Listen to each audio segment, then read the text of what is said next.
السلام علیکم ورحمۃ اللہ وبرکاتہ۔ پیاری بہن کیسے ہیں آپ؟ اللہ تعالیٰ ہم سب کو عافیت میں رکھے، آمین۔ میں ابھی تھوڑی دیر پہلے ایک بیان سن رہی تھی، ایک عالمہ ہے، ان کا نام تو فی الحال مجھے پتہ نہیں چلا، تو وہ ایک حدیث بیان کر رہی تھی۔ انہوں نے حدیث نمبر تو نہیں کوئی بتایا، وہ کہہ رہی تھی کہ اگر عورت اس کے اپنے شوہر کے جسم پہ کوئی زخم پھوڑا نکلتا ہے تو وہ اپنی زبان سے بھی اس کا مطلب سب کچھ پیپ وغیرہ چاٹ لیتی ہے، تو شوہر کا حق ادا نہیں ہوتا۔ ٹھیک ہے، میں چاہ رہی تھی کہ مجھے اس حدیث کا آپ حوالہ دے دیں، کیا یہ صحیح حدیث ہے؟ جزاک اللہ۔ وعلیکم السلام ورحمۃ اللہ۔ الحمدللہ میری بہن، میں ٹھیک ہوں اور رب تعالیٰ سے آپ سب کی خیر و عافیت مانگتی ہوں۔ آپ کا سوال حدیث رسول صلی اللہ علیہ وسلم سے آپ کی محبت کو ظاہر کرتا ہے۔ ایز اے مسلم ہم سب پہ فرض ہے کہ حدیث کو سننے اور پڑھنے کے بعد تحقیق ضرور کریں، کیونکہ اکثر حدیث کے نام پر ملاوٹ اور علم کے نام پر جہالت بانٹی جاتی ہے۔ جو بات ہم عورتوں کو اپنے حق میں نظر آئے ہم اسے بڑھ چڑھ کر لیتی ہیں، اور جو شوہر حضرات کے حق میں ہو تو پھر ہم اسے ماننے کو تیار نہیں ہوتی، ہمارا دل آمادہ ہی نہیں ہوتا۔ اس مسئلے کا حل یہی ہے کہ تحقیق کی جائے۔ اگر وہ حدیث رسول اللہ صلی اللہ علیہ وسلم سے ثابت ہے تو پھر تو سمعنا و اطعنا، کہ ہم نے سنا اور مانا، اطاعت کی۔ لیکن اگر ثابت نہیں ہے تو کوئی کچھ بھی کہے، پھر آپ ذمہ دار نہیں۔ یہ حدیث بھی اکثر مولوی حضرات اور ایون عالمات بھی شوہر کی عظمت اور اس کے حقوق میں پیش کرتے ہیں، لیکن چونکہ وہ ریفرنس نہیں دیتے تو اکثر بہنوں کو یہ لگتا ہے کہ ایسا نہیں ہو سکتا، یا کہتی ہیں کہ پتہ نہیں یہ حدیث اصل میں ثابت بھی ہے کہ نہیں، صحیح بھی ہے کہ ضعیف۔ تو پھر اس حوالے سے وہ کنفیوز ہو کر معاملے کی سنگینی کو اہمیت نہیں دیتی۔ تو آئیے آج اس کو کلیئر کر لیں، سنیں اور یاد کر لیں، اور اس معاملے میں غفلت ہرگز نہ کریں، کیونکہ یہ حدیث بالکل صحیح ہے، رسول اللہ صلی اللہ علیہ وسلم سے ثابت ہے۔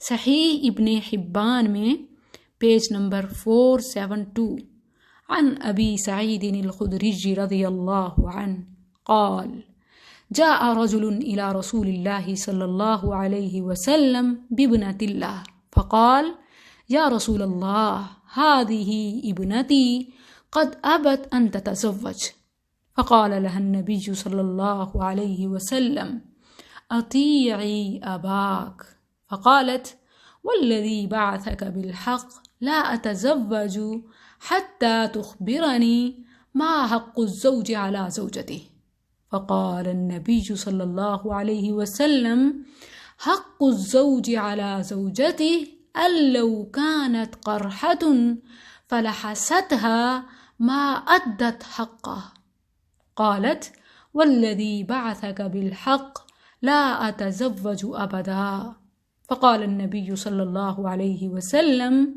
لا تنكحوهن إلا بإذن أهلهن، رواه ابن ماجہ أيضا وله إسناد حسن رجاله رجال الصحیح۔ اس کے علاوہ بھی اس کی بہت ساری اسناد ہیں، یعنی کئی احادیث سے، کئی طرق سے یہ ثابت ہے۔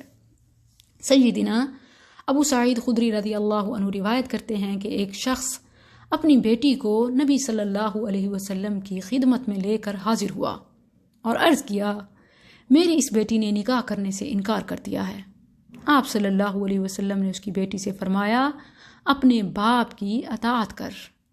تو اس لڑکی نے جواب دیا کہ میں اس وقت تک ایسا نہیں کروں گی جب تک آپ مجھے اس بات سے آگاہ نہ کر دیں کہ ایک خاوند کا اپنی بیوی پر کیا حق ہوتا ہے۔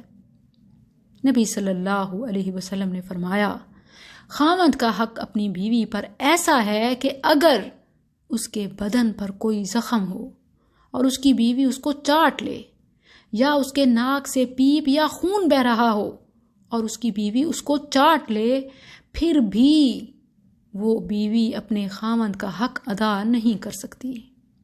یہ سن کر اس لڑکی نے کہا کہ اس ذات کی قسم جس نے حق کے ساتھ آپ کو نبی بنا کر بھیجا، میں اب کبھی شادی نہیں کروں گی۔ جس پر آپ صلی اللہ علیہ وسلم نے فرمایا لا تنکحوہن الا باذنہن، ان لڑکیوں کے نکاح ان کی مرضی کے بغیر مت کرو۔ یہ حدیث بالکل صحیح ہے، علامہ البانی نے بھی اسے حسن صحیح کہا ہے۔ اس حدیث میں ازدواجی زندگی میں یہ باتیں ہمیں سمجھ آتی ہیں کہ شادی سے پہلے زوجین اور خاص طور پر بیوی کو خاوند کی عظمت معلوم ہونی چاہیے۔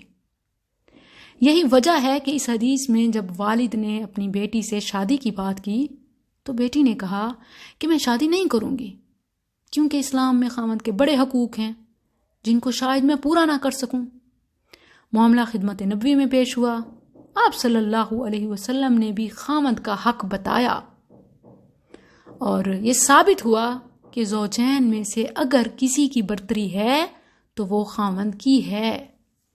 اسی منظر میں کہا گیا ہے کہ اگر اللہ کے علاوہ کسی کو سجدہ جائز ہوتا تو عورت کو حکم ہوتا کہ وہ اپنے شوہر کو سجدہ کرے، یا اگر عورت اپنے شوہر کے زخم بھی چاٹ لے تو وہ اس کا حق ادا نہیں کر سکتی۔ یعنی زوجین میں سے اگر کسی کو برتری ہے تو وہ خاوند کو ہے، اور اگر والدین میں سے کسی کی برتری ہے تو وہ ماں کی ہے، کیونکہ جنت ماں کے قدموں تلے ہے۔ آپ صلی اللہ علیہ وسلم نے 3 بار ماں کے حق کی بات کی، امک امک امک ثم ابوک، 3 بار آپ نے فرمایا تمہاری ماں کا درجہ ہے، اور 4تھی بار فرمایا کہ تمہارا باپ۔ یہ ساری باتیں تشبیہ اور استعارے کے طور پر بیان ہوئی ہیں، نہ کہ لفظی معنی میں۔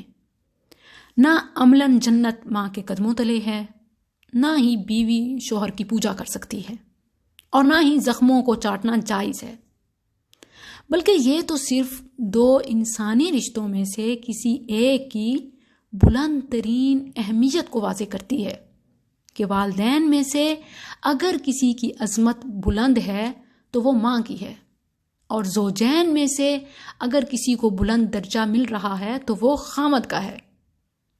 اللہ اکبر! یعنی عورت جب بیوی بنتی ہے تو شوہر کو اس پر برتری ہوتی ہے، مگر جب یہی عورت ماں بنتی ہے تو باپ پر اسے ٹرپل یعنی 3 ٹائم برتری حاصل ہو جاتی ہے۔ یہ ہے اسلام کا انصاف۔ بیوی ہونے کی بنا پر عورت خاوند کو اگر عزت دیتی ہے تو ماں بن کر یہ عزت ٹرپل لوٹا دی جاتی ہے۔ یہی بات جب ایک مشہور موٹیویشنل اسپیکر قاسم علی شاہ صاحب نے اپنے ایک سیشن میں کہی کہ عورت کو بیوی اور ماں بننا سکھاؤ، جو کہ انفارچونیٹلی ہمارا اس وقت کوئی انسٹیٹیوٹ نہیں سکھا رہا، نہ اسکولز، نہ کالجز، نہ یونیورسٹیز، نہ کوئی کورس، نہ کوئی ڈپلوما، کوئی نہیں بتاتا۔ اور اگر صرف یہ اسکالرس، اسلامک اسکالرس بتاتے ہیں تو پھر انہیں ایسے سمجھا جاتا ہے کہ یہ تو بیک ورڈ ہیں، مطلب یہ تو اپنے مطلب کی بات کرتے ہیں، جبکہ یہ اسلام کا انصاف اور حقیقت ہے۔ اور اس میں کیا برا ہے؟ یہ تو ایسا انصاف ہے کہ 3 بار عورت کو عزت ملی اور صرف 1 بار خاوند کو، مرد کو۔ اور یہ بات عام لوگوں کو کیوں سمجھ نہیں آتی؟ خاص طور پر انٹرنیشنل میڈیا اور لبرلز اس کے شدید مخالف ہیں۔ جب قاسم علی شاہ صاحب نے اپنے ایک سیشن میں یہی بات کی کہ عورت کو بیوی اور ماں بننا سکھاؤ، تو یہی انٹرنیشنل میڈیا اور لبرلز ان کو آگ لگ گئی۔ یہ بیوی کو پتہ ہے کیا سکھاتے ہیں، کیا دکھاتے ہیں؟ یہ بیوی کو یہ والا رخ دکھاتے ہیں کہ دیکھو خاوند کو تم پر 1 درجہ فضیلت ہے، اور یہ رخ نہیں دکھاتے کہ ماں کے روپ میں تمہیں 3 گنا زیادہ عزت مل رہی ہے۔ BBC جیسا ادارہ اس کلپ سے اتنا تنگ ہوا کہ پوری ایک سٹوری چھاپ دی۔ سیدھی سی بات ہے کہ عزت دو اور عزت لو، خاوند کو 1 درجہ دو اور ماں بن کر 3 گنا لو۔ کاش کہ اسلام کا یہ انصاف آج کی مسلمان بیوی اور ماں کو بھی سمجھ آ جائے۔ تو نہ تو سسرال کے ہاتھوں کوئی بہو ذلیل ہو اور نہ ہی ماں بن کر کوئی بے گھر ہو۔ اگر بیوی اس معاملے کی رعایت دے، ایک درجہ خاوند کو عزت دے، تو ماں بن کر 3 گنا لے۔ اللہ اللہ، یہ انصاف تو صرف اسلام ہی دے سکتا ہے۔ کاش کہ ان لبرلز کو بھی یہ بات سمجھ آ جائے۔ السلام علیکم۔